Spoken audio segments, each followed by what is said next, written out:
नमस्कार बच्चों, मैं पंकज सर स्वागत करता हूं आप सबका आपके अपने YouTube चैनल नव एकेडमी पर। बच्चों, आज स्टैंडर्ड 8 का चैप्टर नंबर 7 जिसका नाम है वेरिएशन। जी हाँ, ऐसा चैप्टर जिसके लिए 8 स्टैंडर्ड के बच्चे रहते हैं काफी परेशान, इवन कुछ टीचर्स भी। बहुत इंपॉर्टेंट है, घुमा फिरा के है, स्टैंडर्ड 8 के बच्चों के हिसाब से लेवल थोड़ा अप है। हमारे टाइम पर 2006-5 के पहले तक ये जो चैप्टर था वेरिएशन, ये 10th स्टैंडर्ड में हुआ करता था। अब 8th स्टैंडर्ड में है, पर कोई दिक्कत नहीं, टॉपिक बहुत इजी है बच्चों। हम धीरे धीरे देखेंगे कि कैसे ये इजी हो सकता है। तो बाकी सारी बातें लेक्चर के दौरान करते हैं। आइए शुरू करते हैं। तो ये रहा आपका चैप्टर नंबर 7 वेरिएशन। अब बच्चों, वेरिएशन का मतलब क्या होता है? देखिए, एक एग्जाम्पल है आपके एक्सरसाइज में, आपके टेक्स्ट बुक में ही एक एक्टिविटी दी हुई है। चलिए उसको समझते हैं पहले। बच्चों, यहाँ पर एक एग्जाम्पल के दौरान समझाया गया है आपको कि आखिर वेरिएशन का मतलब होता क्या है। जैसे यहाँ पर है नंबर ऑफ नोटबुक और यहाँ पर है उसके लिए लगने वाला खर्चा। तो जैसे कि पहले हम देख सकते हैं कि एक नोटबुक लिया तो 20 रुपया है। ऑब्वियसली बच्चों, आप समझ सकते हो इस एग्जाम्पल से कि जितना ज्यादा नोटबुक खरीदते जाएंगे, पैसे उतने ज्यादा लगते चले जाएंगे। ठीक है। जैसे और एक एग्जाम्पल है, 12 बुक्स ले लिया तो 240 लग गया। तो बस ये पहचानिए कि आखिर ये वेरिएट कैसे कर रहा है। वेरिएट का मतलब, जैसे एक बुक का प्राइस था 20 रुपीज, जब आपको एक क्वांटिटी का प्राइस, एक क्वांटिटी का करेस्पॉन्डिंग टर्म मालूम पड़ जाए, तो उसी को हम कहेंगे कांस्टेंट। कांस्टेंट तो एक्चुअली कांस्टेंट का स्पेलिंग तो सी से स्टार्ट होता है, बट उसे हम कहेंगे के से। कांस्टेंट मतलब वो नंबर जिसको मल्टीप्लाई करने से हमें सारे आंसर मिलने वाले हैं। Okay okay okay. जैसे फॉर एग्जाम्पल, आप और एक एग्जाम्पल ले लो। सपोज आप मैंगो खरीदने गए और आपको ये मालूम पड़ा कि 2 किलो मैंगोज का प्राइस है 300 रुपीज। ठीक है। अब यहां पर आप क्या करेंगे, आप पता लगा लेंगे पहले कि 2 का 300 आया ही क्यों। तो आप नॉर्मली क्या करोगे, आपको ये पता चलेगा कि आप 2 किलो में 150 से मल्टीप्लाई कर रहे हो, इसलिए 300 आ रहा है। तो बच्चा, ये जो 150 होगा ना, ये हमारा कांस्टेंट होगा। यानी अब इसके हिसाब से अगर मैं 4 किलो लेता हूं, तो मुझे सिर्फ इतना करना है कि 4 × 150 कर देना है, और जो आएगा वो हमारा आंसर। यानी कि जैसे कि अगर मैं मैंगो को बोल दूं कि ये x है और उसका जो रुपीज है y है, तो मैं इससे लिखता हूं x, डायरेक्ट प्रोपोर्शन का निशानी ये है बच्चों, और y। तो ये x और y में डायरेक्ट प्रोपोर्शन तो है, लेकिन जब ये प्रोपोर्शन के बारे में हम डी कोड करते हैं, तो इसकी जगह पर हम पता लगा लेते हैं कि वो कांस्टेंट नंबर क्या है। तो जैसे कि हमने पता लगा लिया कि वो कांस्टेंट नंबर क्या है, 150 है। उसके बाद अलग अलग चीजें चेंज हो जाएंगी और हमें अलग अलग आंसर मिल जाएगा। ठीक है। अभी भी बहुत ज्यादा क्लियर नहीं हुआ। तो ये देखिए कि जैसे कि 1 है, तो 1 नोटबुक का प्राइस हुआ 20। 1 नोटबुक का प्राइस 20 हुआ। तो आपको ये मालूम पड़ा कि 20 रुपीज ये इसका एक टर्म है जो इसे रन कर रहा है। यानी कि 50 बुक्स का प्राइस निकालना है, तो 50 × 20 करना होगा, क्योंकि एक बुक का प्राइस 20 है। तो 50 × 20 करेंगे तो आ जाएगा 1000। 24 × 20 करेंगे, आ जाएगा 4800। 9 × 20 करेंगे 180। 3 × 20 करेंगे 60। 12 × 20 किया तो 240। तो ऐसा एग्जाम्पल जिसमें अगर एक नंबर इंक्रीज हो रहा है तो दूसरा नंबर भी इंक्रीज हो रहा है in the same proportion. Same proportion का मतलब सेम नंबर से आप मल्टीप्लाई करते चले जा रहे हो तो मुझे अगला अगला अगला टर्म मिलता चला जा रहा है। दूसरा चीज, अगर आप इसमें हर एक को डिवाइड करोगे तो अंत में आपको मिलेगा 1/20। सो गए, इसे हम सेम प्रोपोर्शन कहते हैं, यानी इनमें सबका प्रोपोर्शन 1/20 आने वाला है। ठीक है, तो ऐसा जब भी होगा कि अगर रेशियो सेम आ जाए या एक क्वांटिटी इंक्रीज हो रहा है तो दूसरा भी इंक्रीज हो रहा है तो उसे हम कहेंगे डायरेक्ट वेरिएशन। अब आपके दिमाग में आ सकता है सर तो फिर इनवर्स प्रोपोर्शन क्या होता है। वैसे इनवर्स प्रोपोर्शन आपके अगले एक्सरसाइज में है, लेकिन चलिए इसी बुक की ही बात करते हैं। सपोज आपको होमवर्क मिला है जिसमें आपको दिवाली वेकेशन में कुछ 100 पेजेस का होमवर्क करना है। अब बच्चों होता क्या है, अगर आप एक दिन में एक पेज लिखोगे तो ये होमवर्क कंप्लीट करने को 100 डेज चले जाएंगे। लेकिन आप अगर एक दिन में 2 पेजेस भरते हो तो आपको होमवर्क करने में 50 डेज चले जाएंगे। अगर आप 4 पेजेस करते हो तो 25। इसमें हो क्या रहा है बच्चों, ऊपर क्या हो रहा था कि ये इंक्रीज हुआ तो ये भी इंक्रीज हुआ ना, सब कुछ ये बढ़ते गया तो ये भी बढ़ते गया। यहां पर क्या हो रहा है, मैं नंबर ऑफ पेजेस इंक्रीज कर रहा हूं तो देखो ना ये डिक्रीज होता चला जा रहा है। पहले 100 डेज लग रहा था, ये हो गया। अक्सर ये एग्जाम्पल आपको वर्क में देखने को मिलेगा। सपोज कोई घर बनाना है, अगर आपको कुछ समझो कि 10 वर्कर अगर लग रहे हैं, 10 वर्कर लग रहे हैं तो आपको काम करने में वो कंप्लीट करने में समझो कि कुछ पूरा महीना लग जा रहा है, 30 दिन लग जा रहे हैं। तो अगर 20 वर्कर लग जाए तो आपको 15 दिन लगेगा। समझ रहे ना बात को, यानी कि ये कुछ ऐसे एग्जाम्पल हैं जिसमें एक क्वांटिटी बढ़ रही है तो दूसरी कम हो रही है। अच्छा, इनमें क्या होता है, जैसे इनमें रेशियो सेम होता है, यानी हर बार डिवाइड करने पर सेम आ रहा है, हर बार डिवाइड करने पर सेम आ रहा है। इसमें क्या होता है, हर बार मल्टीप्लाई करने पे सेम आएगा। जैसे कि 25 इंटू 4 करोगे तो 100 आएगा, 2 इंटू 50 करोगे तो 100 आएगा, 1 इंटू 100 करोगे तो 100 आएगा। ओके, यानी कि डायरेक्ट प्रोपोर्शन में रेशियो सेम होता है, जबकि इनवर्स प्रोपोर्शन में क्या कहेंगे हम उसे, इनवर्स प्रोपोर्शन कहेंगे। इनवर्स प्रोपोर्शन में प्रोडक्ट हमेशा सेम होता है। दूसरी बात, जैसे यहां पर क्या हो रहा है बच्चा, y का आंसर x में कुछ मल्टीप्लाई करने से आ रहा है, x में कुछ मल्टीप्लाई करने से y आ रहा है, तो मैं कहूंगा कि y is directly proportional to x। यानी जैसे जैसे x बढ़ेगा वैसे वैसे y बढ़ रहा है, y varies directly to x। ठीक है, ऐसे ही इनवर्स प्रोपोर्शन में क्या लिखा जाता है, सिर्फ वो 1/x लिखा जाता है।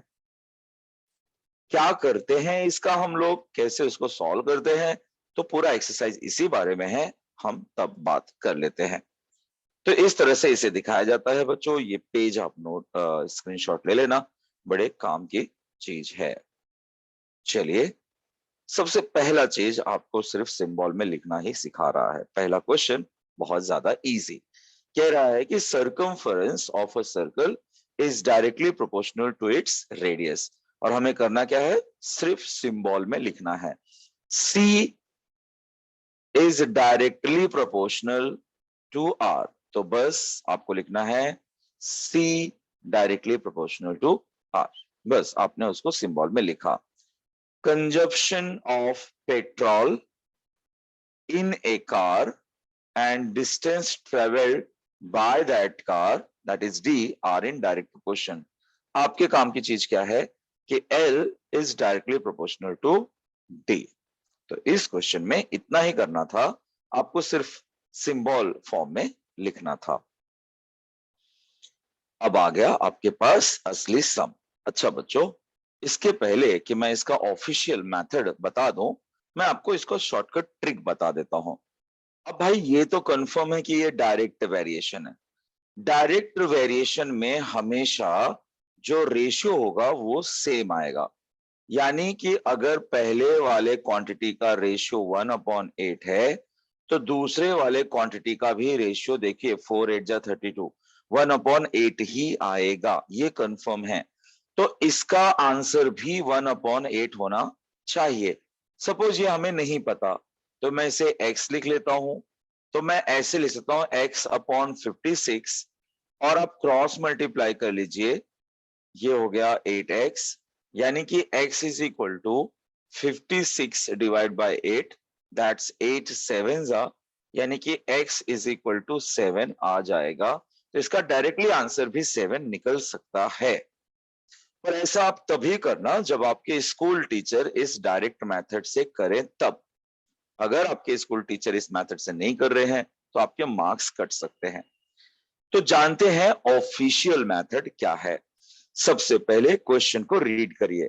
Complete the following table considering that the cost of apple, ध्यान रखना बच्चों, cost of apple and their prices are in direct, their number are in direct variation. मतलब ऐसा है कि y varies directly to x। क्या गलती हो सकती है आपसे? आप क्या कर सकते हो कि अगर आपको x और y दिख रहा तो आप लिख लोगे x डायरेक्ट वेरिएशन y, उधर हो जाएगा गलत। करना क्या है, y का आंसर हर बार x में 8 से मल्टीप्लाई करने पर, इसमें 8 से मल्टीप्लाई करने पर हमेशा y आ रहा है। हमारा वेरिएशन इस तरह से है। तो cost of apple and their number are in direct variation. तो इसको लिखेंगे कैसे? ऐसे। अब सुनिए, ध्यान से सुनिए। एक बार आपको एक सम आ गया बच्चों, तो सारे सम एक जैसे ही हैं। ये तो हो गया symbol y varies directly to x। अब ये जो वेरीज जो दिख रहा है, यहां पे जो डायरेक्ट वेरिएशन दिख रहा है, इसको हटाकर हमें लाना है इक्वल। यानी हमें ये पता लगाना है कि भैया हमने ये तो समझ लिया कि कॉस्ट ऑफ एप्पल जो है वो है 8 रुपीज के हिसाब से आ रहा है। ये जो हमने डिकोड कर लिया ना कि 8 रुपीज की वजह से आ रहा है, यही हमें पता लगाना है कि वो कांस्टेंट नंबर क्या है जिसकी वजह से ये डायरेक्ट वेरिएट कर रहे हैं। तो ये जो हमारे पास सिंबल है वेरिएशन का, उसकी जगह पे हम लिखेंगे इक्वल और के इंट्रोड्यूस करेंगे। इसकी जगह पर इक्वल और के इंट्रोड्यूस करेंगे, जहां पे के वो एक सीक्रेट नंबर है जो हमें पता लगाना है, जिसको मल्टीप्लाई करने से बार बार y का आंसर आ रहा है। वो कौन सा वो मैजिकल नंबर है जिसको x में मल्टीप्लाई कर रहे हैं तो बार बार y का आंसर आ रहा है, that will be our constant of the variation. अब बच्चों इसका पैटर्न क्या होता है कि आपको ना क्वेश्चन में हमेशा पहला स्टेप ये करना है कि के इंट्रोड्यूस करना है। दूसरा स्टेप ये रहेगा बच्चों कि आपको 100% क्वेश्चन में दो वैल्यू गिवन रहेगा ही रहेगा, गिवन रहेगा। जैसे यहां पर गिवन है 1 और 8, गिवन है 4 एंड 32, किसी का भी आप इस्तेमाल कर लीजिए। जैसे मैंने 1 और 8 का ही इस्तेमाल कर लिया। बस इनकी जगह पे रख दो, y की जगह 8, x की जगह पे 1 रखना है। रख दिया, y की जगह पे 8, x की जगह पे 1। तो k इंटू 1 तो k होता है, so simply k is equal to 8 आ गया। तो वो मैजिकल नंबर मालूम पड़ गया कि k बराबर 8 है। अब जब आपको k मिल जाता है, देखिए आपका स्टेप सुनिए। सबसे पहला काम k फाइंड आउट करना होगा, उसको हम बोलेंगे कांस्टेंट ऑफ द वेरिएशन। फिर उस k को आप उसके ओरिजिनल जगह पे रिप्लेस कर दीजिए, यानी इक्वेशन नंबर 1 में रिप्लेस कर दीजिए।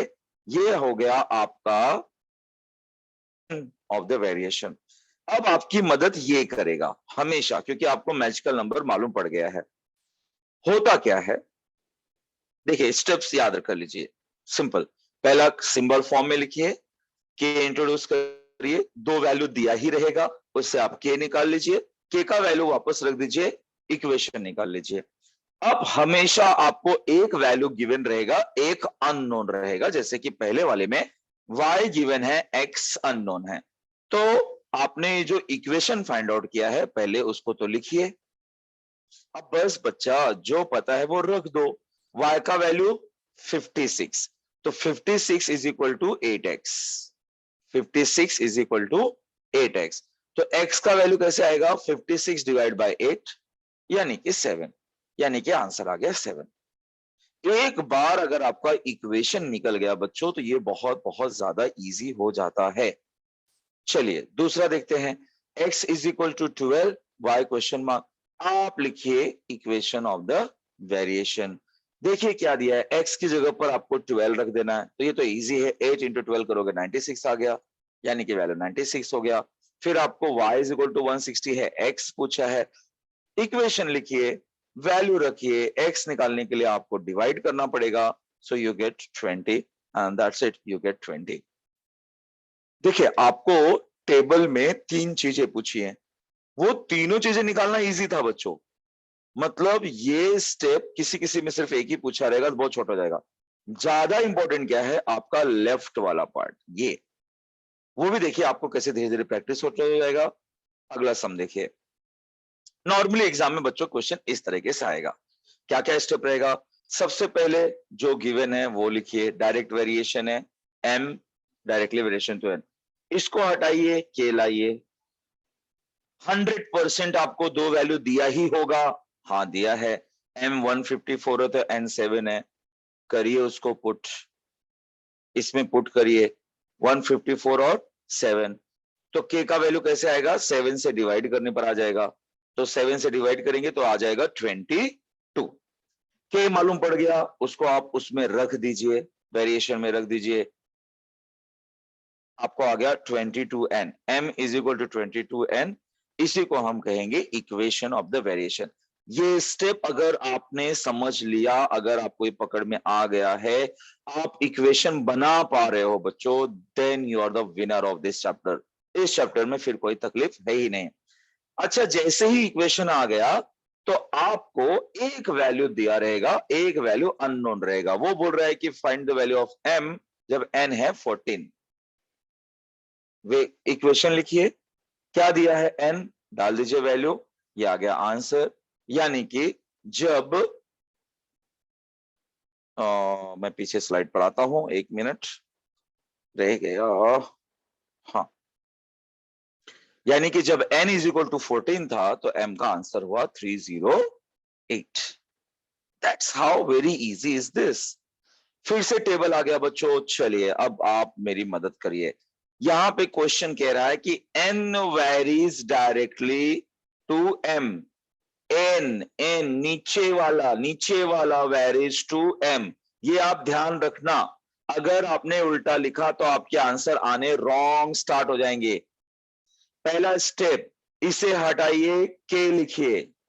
दूसरा स्टेप, दो वैल्यू 100% गिवन रहेगा, जी हाँ that is given, m is 3 n is 12, substitute that value in this, n की जगह पे 12, m की जगह पे 3, यानी कि 12 is equal to k into 3, k का वैल्यू आ जाएगा 3 से डिवाइड करके, यानी कि 4। k का वैल्यू रख दीजिए, you will get the equation. इसको कहेंगे हम equation of the variation. Alright, ये स्टेप एकदम वही हुआ, दो स्टेप गिवन रहेगा, आपको k मिलेगा, k का वैल्यू रखो, इक्वेशन मिलेगा। अब बच्चों एक एक करके, एक वैल्यू गिवन, एक वैल्यू अननोन, जैसे यहां पर m दिया है, n क्वेश्चन मार्क है, तो इक्वेशन लिखिए, लिखा, वैल्यू रखिए, रखा, मल्टीप्लाई करिए, कर दिया, यू गेट द आंसर। दूसरा, n दिया हुआ है, m क्वेश्चन पूछा है, कोई बात नहीं भैया, पहले लिखिए इक्वेशन, रखिए वैल्यू, m निकालना है तो डिवाइड करना पड़ेगा, 28 डिवाइड बाय 4 कर देंगे तो आपको आ जाएगा 7। ये यहां पर बच्चों अननेसेसरी एक स्टेप आ गया, कॉपी पेस्ट की वजह से हुआ रहेगा। 28 डिवाइड बाय 4 यानी कि m इज इक्वल टू 7 आ गया। फिर भाई तीसरे में 1.25 दिया है, n पूछा है, इक्वेशन लिखिए, m का वैल्यू डालिए, मल्टीप्लाई कर दीजिए, हियर यू आर। तो इस तरह से देखिए कितना आसानी से ये हो सकता है। सारा जो मसला है वो लेफ्ट हैंड साइड में है। एक बार आपने इक्वेशन फाइंड आउट कर लिया बच्चों तो फिर मौजा ही मौजा। Question number 5, y varies directly to the square root of x इसका मतलब y varies directly square root of x, मतलब x को रूट के अंदर रखना है, बाकी कोई लफड़ा नहीं है। पहला काम सिंबल हटाइए, इक्वल लाइए, इक्वल लाएंगे तो k आ जाएगा। 100% दो वैल्यू गिवन रहेगा, वो गिवन है x is equal to 16, y is equal to 24 रखना पड़ेगा। देखिए x की जगह पे रख दूंगा मैं 16 और y की जगह पे 24। 16 का स्क्वायर रूट होता है 8, सॉरी 4 होता है। 16 का स्क्वायर रूट 4 हो गया। अब k का वैल्यू कैसे आएगा बच्चों? 4 से कर देंगे डिवाइड, यानी कि 6। बस स्क्वायर रूट से क्या तकलीफ हुई? कुछ नहीं, ऐसा नंबर दिया था जिसका स्क्वायर रूट हमें मालूम था। अब इस 6 का वैल्यू रख दीजिए k के अंदर, आपको मिल जाएगा इक्वेशन। और जैसे आपको मिल गया इक्वेशन, फिर आपको एक वैल्यू देकर एक वैल्यू पूछता है। लेकिन इस क्वेश्चन में क्या पूछा है? सिर्फ पूछा था कि कांस्टेंट पता लगाओ, लग गया। फिर पूछा था कि इक्वेशन ऑफ द वेरिएशन पता लगाओ, लग गया। उसके आगे उन्होंने कुछ पूछा ही नहीं। तो हमें मिल गया कि what is the constant and what is the equation of the variation. बहुत ही नॉर्मल सा क्वेश्चन था ये। तो कांस्टेंट ऑफ वेरिएशन और इक्वेशन ऑफ द वेरिएशन आपको पता चल गया। ठीक है, नंबर 6। नंबर 6 कहता है the total remuneration paid to labourers. Total क्या पढ़ते भैया? मतलब कुल मिला के जो पगार पानी दे रहे हैं, रेम्यूनरेशन, लाइक ओके ठीक है। The total remuneration paid to the labourers implied to harvest soybean is directly proportional to the number of laborers। देखो बच्चों, यहां पर कहीं भी ना सिंबल नहीं दिया है, तो आप अपनी मर्जी से कुछ तो कंसीडर करिए। जैसे जो रिम्यूनरेशन है उसको मैंने m ले लिया, और जो नंबर ऑफ लेबरर्स है उनको n ले लिया।